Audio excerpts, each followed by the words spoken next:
Alhamdulillah, Alhamdulillah, Rabbil Alamin. The Auchi community, they've taken their stand against idol worshipping. There is no more idol worshipping in Auchi community, and they are taking action against it. They did not just condemn it, but they destroyed it. And inshallah, idol worshipping will not have a stand in this community. We are for Allah, the Lord of mankind, and only Allah alone we ask for help, and Allah alone we worship, inshallah. And Auchi, inshallah, will always go higher and higher. Assalamu alaikum. Ibo bi boy kene kwa mo ne bonde manje mama mne ne that small video here ne that short video now.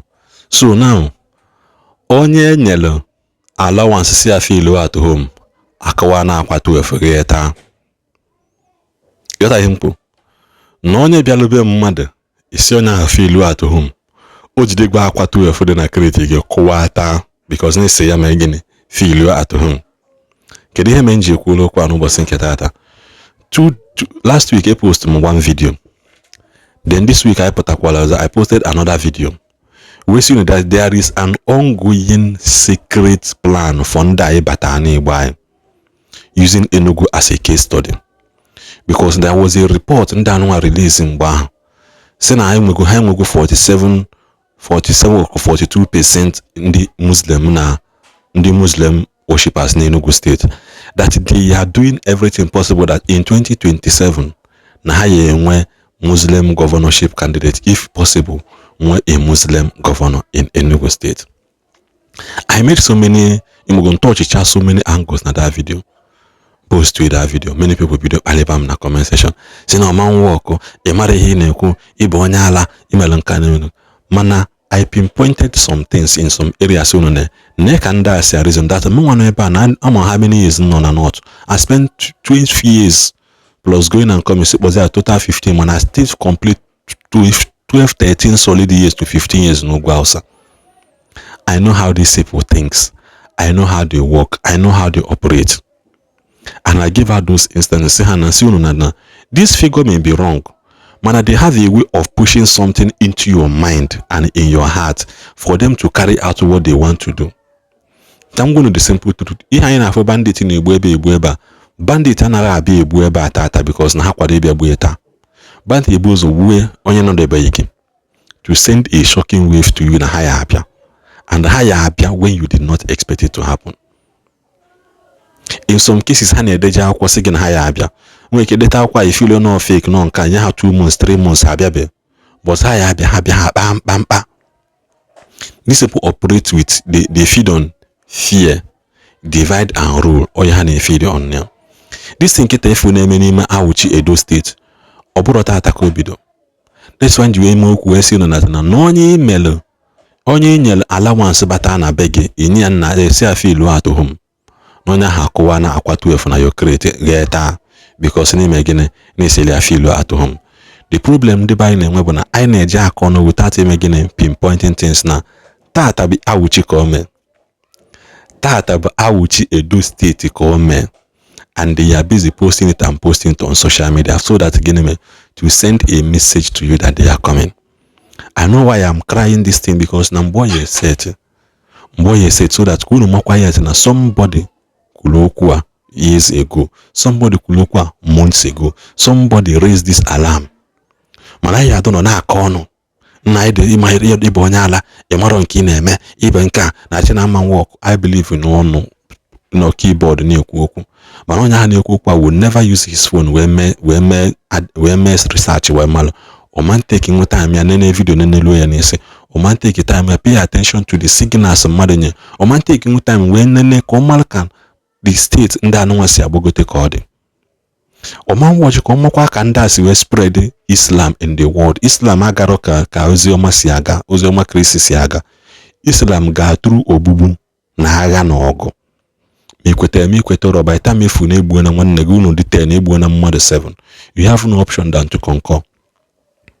That's the way I see push that thing, and they are pushing it in a way when they push on also and against. Owanolonum, mother Goliath, Owanolone.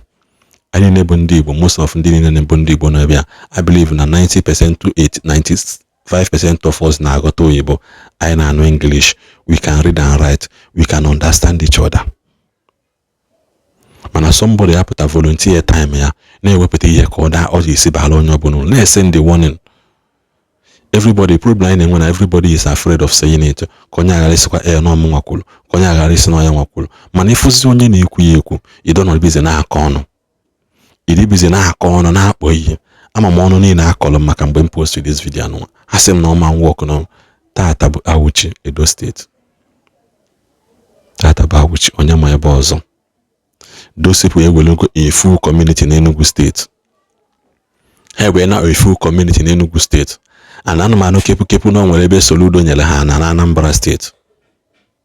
Anụmanụ kepu na enwe ebe Soludo nyere ha na Anambra State. Anyị emezidi steeti melio ya mbụ one. Anyị nwere anabata ha anabata, mana ha nwa na-achụ ndị be anyị achụ. Because ka iwe nụrụ na that thing ahụ iji wee maka ya wee na-ekwu okwu right from beginning, that voice note ahụ ka ọla ala ikele mgbe ahụ. That thing eji maka ya na-ekwu okwu is still happening. Ọ ka na-eme. Ndị achụrụ achụ nekwa ha everywhere. Gbagote Lagos ka ihe na-eme na Lagos State. Nke a mgbe ndị Yoruba etete n'ụla, mmiri ya eligo ha. Reason wee nọlụ fa na-esend this thing ka ndị be anyị, that ndị ochie mama anyị ahụ, ndị that can have access to internet, onwekwu unu sefu ihe dị aṅa, isi ha na kekwanụ nkwụcha. Most of ime ọhịa anyị niile dị na Igbo has been taken over. Most of ime ọhịa anyị niile has been taken over. I know of a family friend that was almost kidnapped this Sunday because I did check here. Most of ime ọhịa anyị niile has been occupied by these people. Nnekwu ya na-akọ m ọnụ. For them mmadụ ịdị courage wee dee ihe anụ, and nobody said pim.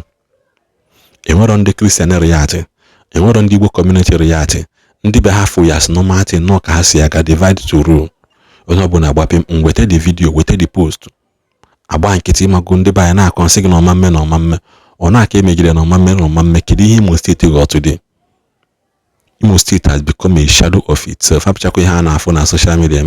Imo State aghụghọ shadow of itself. Kedu maka Ebonyi State?